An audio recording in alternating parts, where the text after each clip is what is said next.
Notion of a difference between leadership and authority and kind of sort of direct power and more passive power. And a great example is the secretary to the CEO. Now, they may have a title, like an executive assistant, etc., yet the power they wield in an organization is far beyond what that title shows. Many of you will know that the very first speaker of the first CPAC in, I think, 1976 was President Reagan, and arguably he's probably one of the single most significant figures in the history of CPAC and one of the biggest inspirations. Now, our next speaker can brag that she was President Reagan's private secretary for just over a decade. She's written about it in her book called "The President Will See You Now." And I think that sold very well. She's a regular writer for the Fox News site and a regular contributor on air to Fox News. She's actually been to Australia several times, and she's a huge fan of Australia. She lives in Los Angeles. I ask you to give a massive welcome, and we're very lucky to have her. Please welcome Mrs. Peggy Grande. Thank you so much.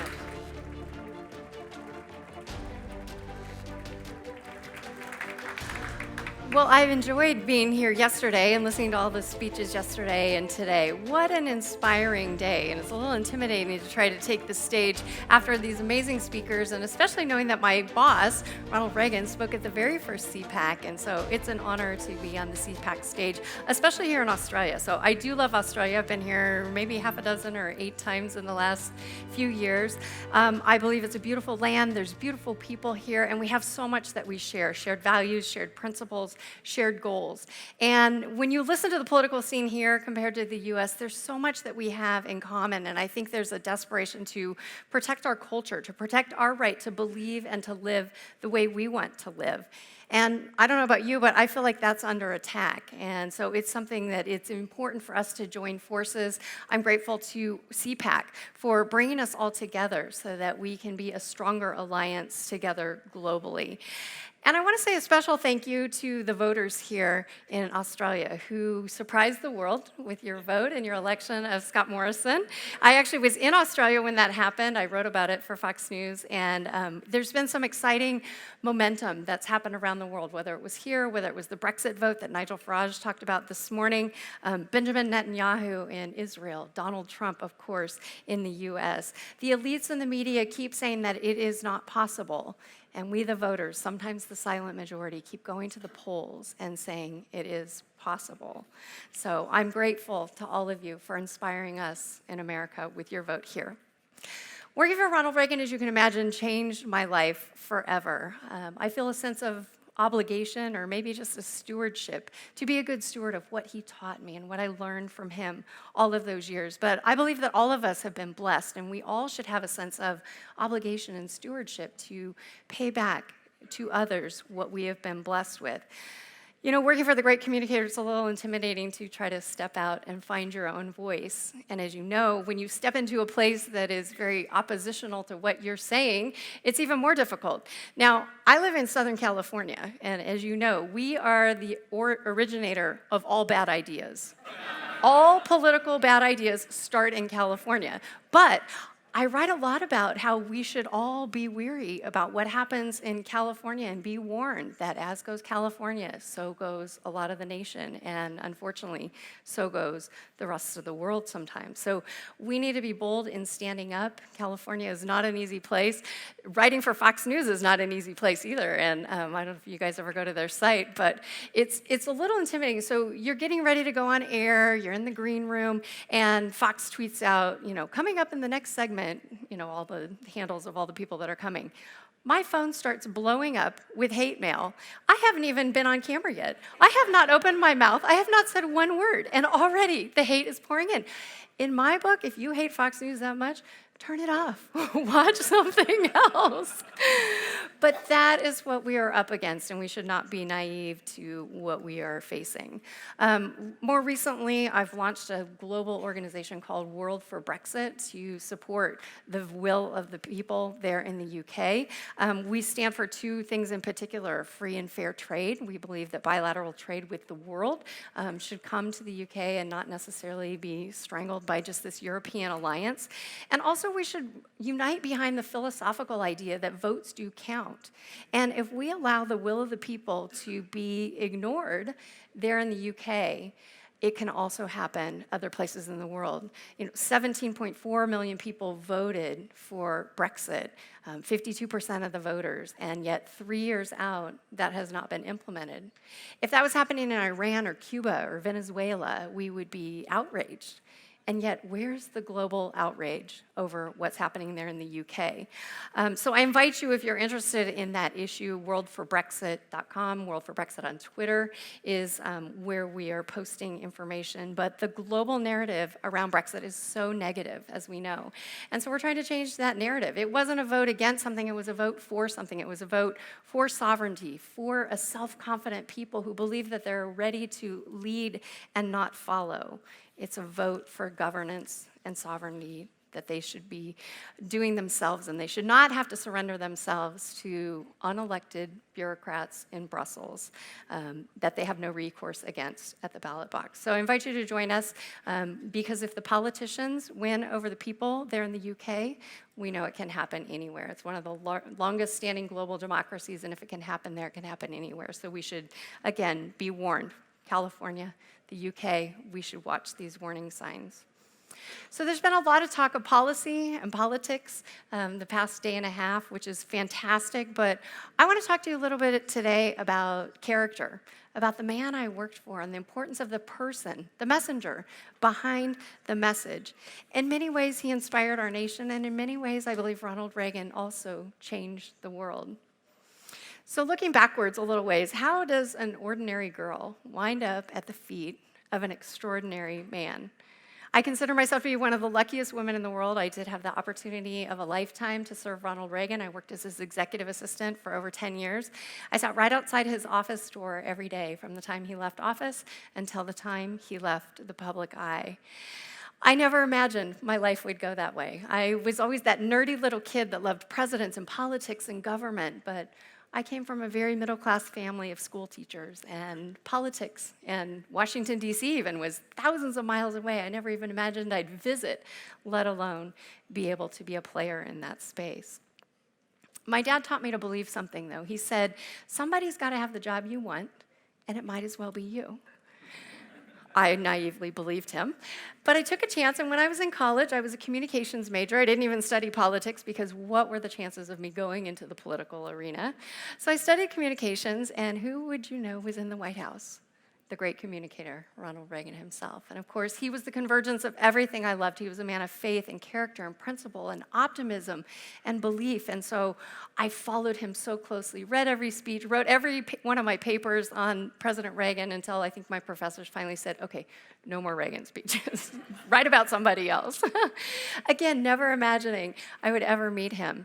He came and gave his second post-presidency speech at my university, and I remember being up in the rafters of this big arena and looking down, and there's this little tiny Ronald Reagan. And our kids have these books called Where's Waldo? I don't know if you have those here. It was a little like Where's Waldo? There's my first pictures of Ronald Reagan, and I was so thrilled even to be in the same venue of that man.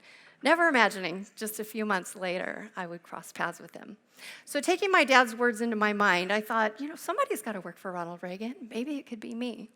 So I took a chance and I wrote a letter. I think back in the days it was on a typewriter. Licked a stamp, put it on the envelope, mailed it off to the office of Ronald Reagan. Never thought I would even hear from them. Sure enough, wouldn't you know, the phone rings one day in my dorm room. They asked me to come in for an interview, and I'm terrified but thrilled.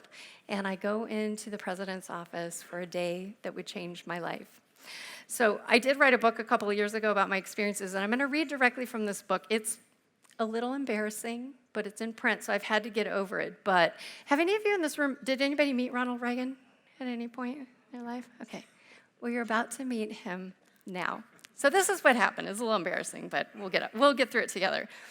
So I went in for this interview, and at the end of the interview, I thought the interview had gone pretty well. And at the end of the interview, I'm waiting in the lobby for them to validate my parking. Big city, LA, it's expensive. As a college student, I'm thinking, I don't know if I'm gonna be able to get my car out of the parking garage. But this is what happens. Waiting for her in the lobby felt almost like a dream state. It was so foreign to anything I had ever done or experienced, and yet somehow felt strangely familiar, as if this was all meant to be. The door nearest me suddenly swung open, and 4 Secret Service agents in suits and ties with earpieces, radios, and with guns holstered under their coats walked hurriedly toward me. Did they know who I was? Did they know what I was doing there? Were they going to arrest me or shoot me? And then behind the lead agent, I saw 2 older gentlemen in golf attire. Wait, was it? Could it possibly be? It was Ronald Reagan and his golf buddy for the day, Walter Annenberg.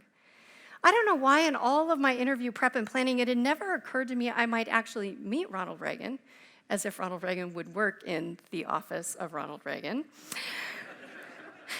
And I kind of panicked, and I didn't know what to do. I hadn't grown up around people like this, and I didn't know what to do, so I stood up straight. I placed my hand over my heart,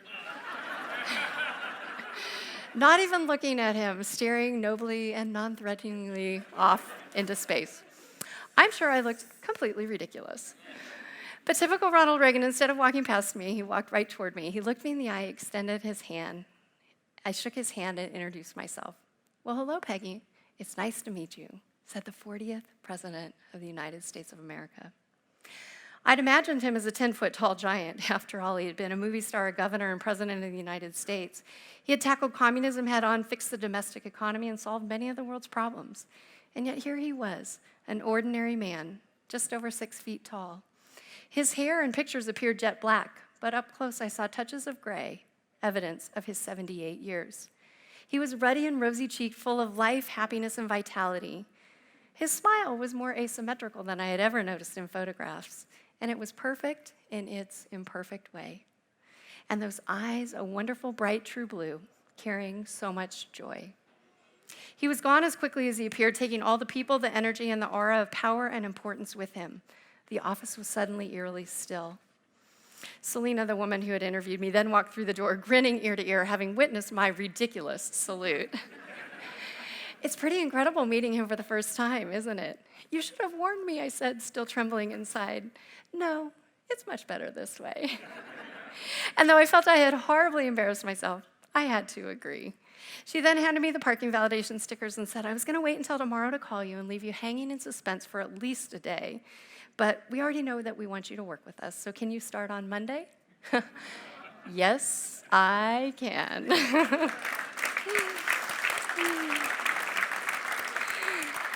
So I held it all together until I was outside the building. I didn't know whether to shout for joy or cry or drop to my knees in prayers of thanksgiving. I was so overwhelmed by all that had happened. I started laughing out loud, the preposterousness of it all. Me, him, this office, Fox Plaza, Avenue of the Stars. We had met, he shook my hand, and now I work for him?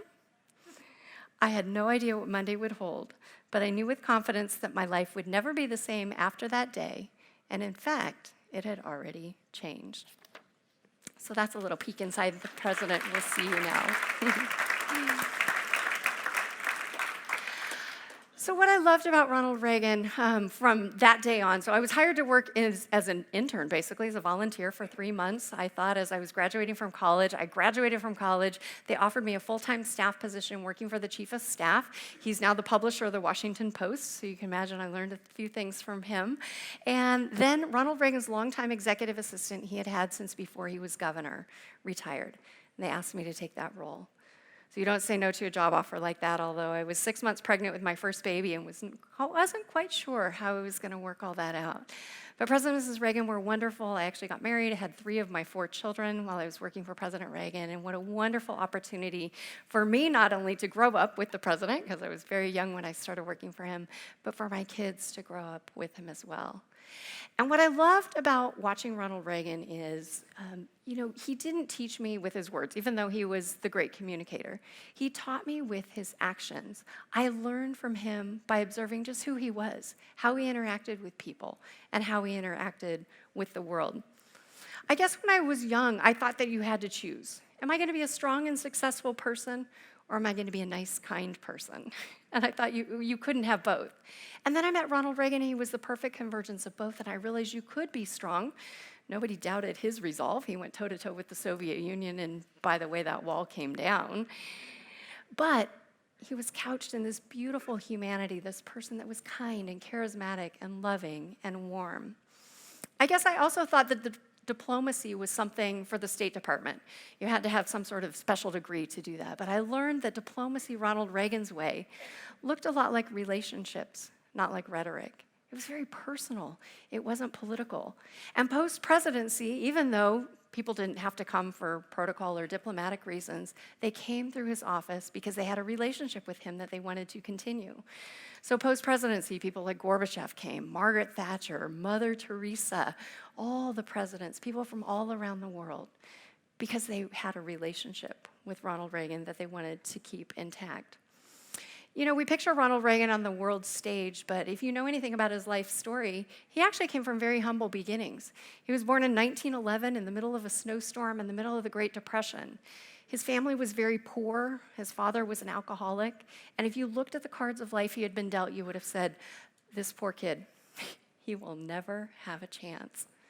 But he was raised by a woman of faith, his mother, who taught him to believe that God has a plan for everything. And in the end, everything will work out for the best. And that was an optimism he learned in his youth that he took into his presidency. And if any of you remember the 1970s in America, things were pretty tough under Jimmy Carter, right? The years of malaise, which is actually probably a nice word for it. Taxes were high, inflation was high, unemployment was high, and worst of all, American morale was incredibly low. Ronald Reagan takes office, and on day one, he starts using an entirely different language. He says, it's morning in America. There's a shining city on the hill, and we're all going to be part of it. America's best days are yet ahead. In reality, on day one of Ronald Reagan's presidency, nothing had changed, right? We got our hostages back. That was pretty amazing. But taxes were still high, inflation was still high, but he changed the narrative by changing the language. And he did that throughout his 8 years as president. And what's so interesting, if you asked him at the end of his presidency what he was most proud of, it wasn't any of the policies he had implemented. He said, I made the American people believe in themselves again. That is the mark of a great leader. He made us believe in ourselves again. You know, I speak a lot all over the US, and it's interesting because especially political groups, I'll speak to them and I'll look out, and sometimes in the audience I'll see grown men, you know, with tears streaming down their face as they think about this man and, you know, what was it about him? And I think for us in America, it was because we loved ourselves, and we loved America, and we loved who we were on the world stage when he was president. And so, yes, it was about him, but it was about all of us under his leadership. And that's the power of amazing leadership at that level. One of the things that I guess I have taken away most from it, observing his life, is that your legacy is not something that's written after you're gone. It's something that you're writing with every single day of your life. So we're not talking about Ronald Reagan 30 years later because of how he died. We're talking about him because of how he lived. And having a front row seat to watch how he lived forever impacted my idea of what writing your legacy looks like. And I want to share just a couple of examples. Because I got to see him when the cameras weren't rolling, when he thought nobody was watching. I was always watching. I watched a little boy come into the office one day. His parents had written in, and he had Asperger's syndrome, and so he was obsessed with Ronald Reagan. He had read every book that there was about Ronald Reagan and had memorized every fact, and this little boy comes into the office and gets to meet his hero. And to watch this beautiful exchange between this little 8-year-old and this man who has stood on the world stage, talking back and forth. The little boy's kind of quizzing President Reagan about his life, sometimes trying to correct the president because he doesn't think that he got it right. But watching this beautiful exchange between these two people, Ronald Reagan was writing the legacy of his life on that day. There was another day when a pilot came in, and we had read about and watched about his story in the news, and President and Mrs. Reagan invited him to come in. He had been an Air Force pilot. He was shot down behind enemy lines. He had survived by eating bugs and leaves for over a week until he was rescued. President Reagan brought him in that day to thank him for his service and for his heroic behaviors and to welcome him home.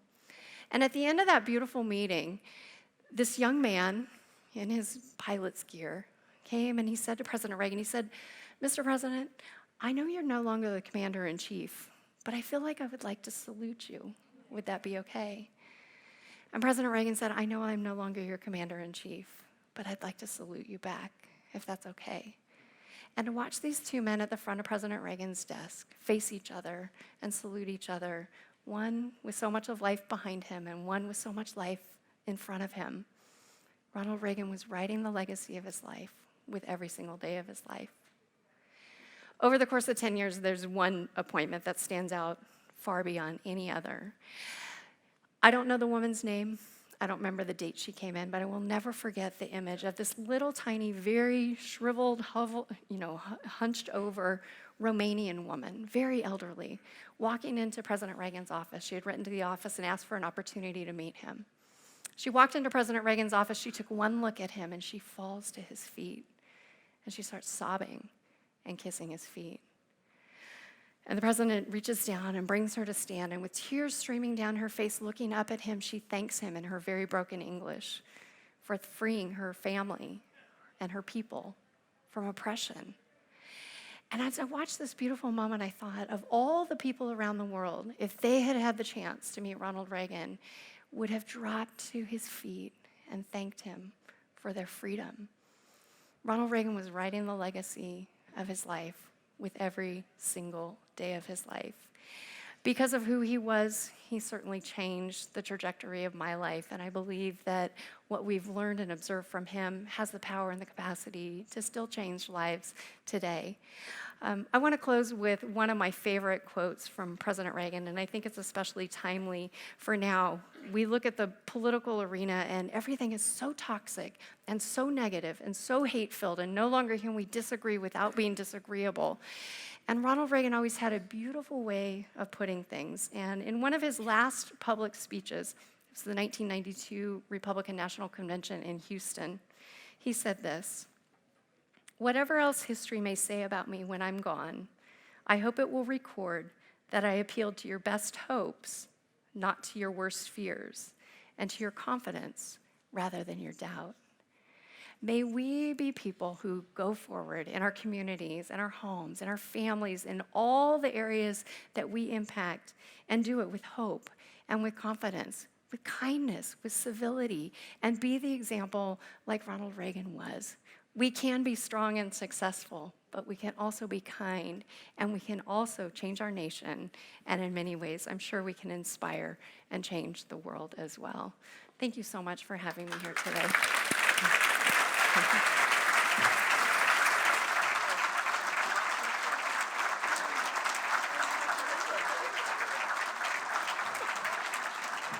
Look, I think we've got a few minutes, and I think I think we have time for one or two questions. Peggy, you take a seat if you like.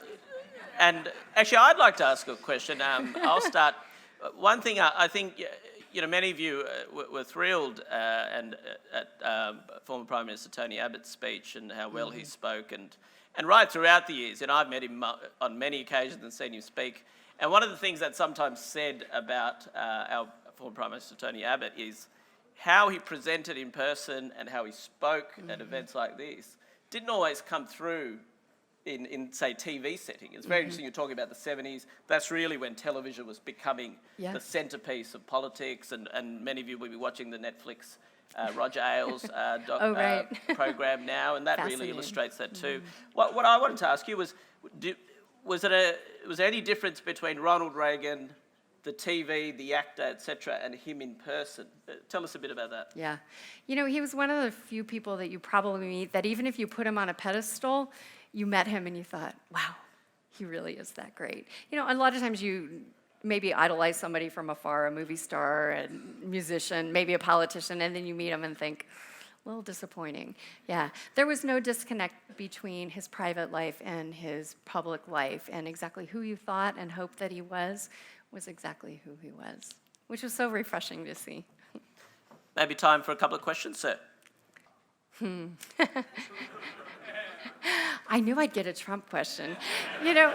It's so interesting because in a lot of ways I see a lot of commonality between Ronald Reagan and President Trump in not necessarily the style that they communicate, but they communicate to the average person.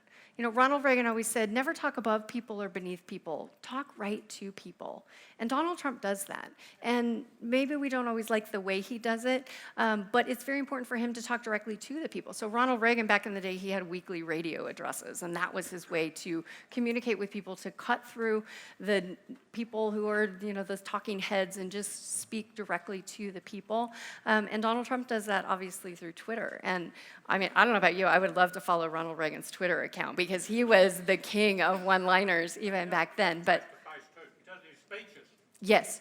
He reaches out. Yes, yes. So, yeah, so Ronald Reagan, and again, you know, Donald Trump is the master in person. If you've ever seen any of the Trump rallies, I mean, he plays to the crowd and gets them all warmed up. Yeah, we can applaud for our president.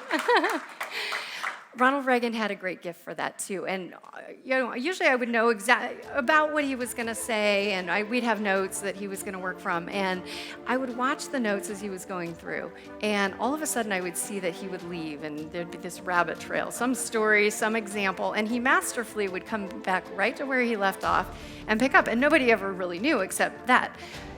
Inevitably, it was the most quoted line, the most remembered line, the most magical moment because he had a great way of reading an audience and he knew exactly what they needed to hear and what would resonate with them. And so there is a lot of, the style is different, but as far as how they communicate and their heart for the country and for regular working people in the country, I think there's a lot of similarities. I've been given the guillotine sign. We're out of time. Look, I think that was a fabulous talk, such a charming style. It's lovely to have you, Peggy, and it can give us a real up-close and personal feel for CPAC royalty. So thank you so much, Peggy Grande. Thank you. Thank you so much.